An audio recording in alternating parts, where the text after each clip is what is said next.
Can you see the Earth? Yes, okay, cool.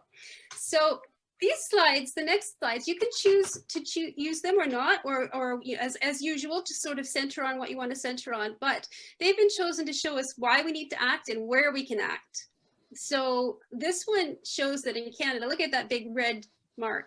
Our per capita emissions are terrible compared to the rest of the world. So when some of you mentioned changes to our lifestyles, this is something we do need to really look at here. And so when people say, a lot of people say, Canada's small, it doesn't matter what we do, or, Canada's pretty good, you can actually refer to our per capita emissions and say, no, it matters what we do here in our country. This is a really good graph from Oxfam that shows that 10% of people, the wealthiest people, are responsible for about half of emissions.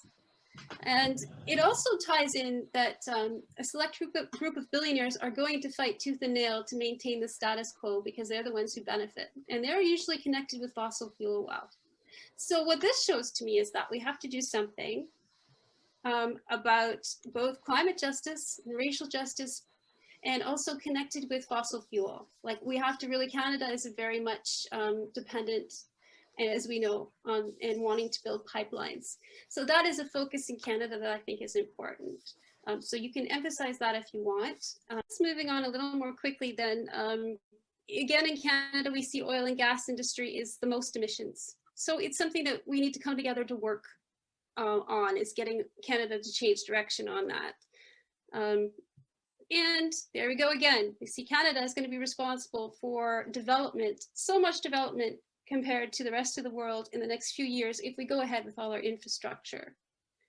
So these are just ways to access points of action for people. And this is the provincial level here and the Auditor General report. These two graphs are from the Auditor General report. And of course, since the current government has come in Ontario, as she notes, action on climate has backtracked incredibly, and a lot of sort of counter actions have happened, like canceling the renewable projects and pulling out charging stations for electric vehicles.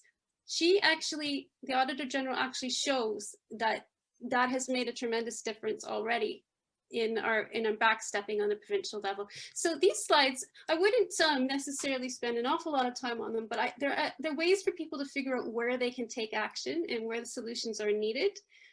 I wanted to rest on this one a little bit more because the local level might be important to the group that you're in, wherever you are doing wherever the people are that are attending your conversation. They might want to know where they can take action on the ground in their community. And one of the things we've suggested is figuring out whether the community has a climate plan or not. If it doesn't, pushing for a climate plan, and if it does, helping support that plan. So that's one big thing people could do on a local level together. And so we did, I think I left this one blank because this is also a space for you to come up with what's happening in your area and help people connect with it. So I'm just going to touch briefly on the individual action slide here. This is from Kairos, and they show what the most impactful actions we can do personally are. We also have a link to the Reducing My Footprint exercise from Diane Sachs, which is a very good one. In the conversation, depending on the group you have, you might want to spend some time looking at that document or looking at personal carbon emissions.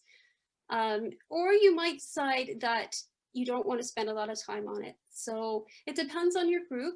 It is a starting point for people, an entry point for them to understand action and what they can do. So I'm gonna, Mark, just give me 1 sec. I'm just gonna quickly, if I can, show this document and then we'll go and have questions. So unfortunately, that means stop share and start share, but I can be quick on that now. There, can you see it now? Okay, so this is Diane Sachs' art.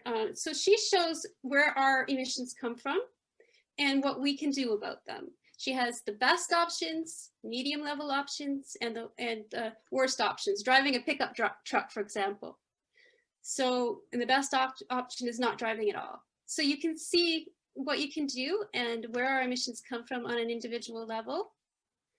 And I love what she says at the end too, which is, this is a great place to start, but a terrible place to stop. Will you speak up about climate and action that we need?